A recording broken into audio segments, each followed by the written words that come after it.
Kwa jina naitwa Odas Mpunga, mwenyekiti wa chama kikuu Runali, Ruangwa na Chingwea Liwale. Lakini pia ni mwenyekiti wa Korosho Cooperative Joint Enterprise, KCGE. Na maanisha ni mradi wa pamoja wa vyama vikuu vinavyosimamia zao la korosho mkoa wa Pwani, Lindi, Mtwara pamoja na Ruvuma.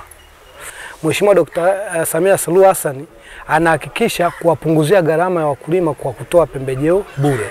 Tunamshukuru sana Rais kwa kutoa pembejeo hizi bure, lakini pia sio pembejeo bure tu, lakini ni nyingi, kwa sababu nikiangalia kwa miaka mitatu mfululizo tulianza na tani 1013 za sulfa, lakini utaona mwaka hadi mwaka serikali yetu inaongeza bajeti ya Wizara ya Kilimo kuhakikisha kwamba tunapata pembejeo za ruzuku bure.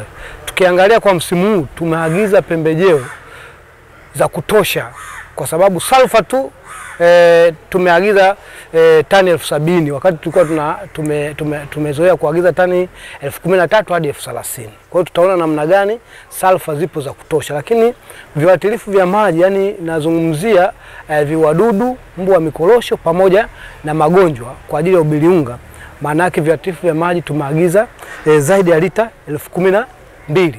Kwa hiyo tutaona ni namna gani pembejeo mwaka huu zitakuwa za kutosha. Lakini sambamba na hilo tumeagiza pia vifungashio kwa ajili ya korosho za msimu huu.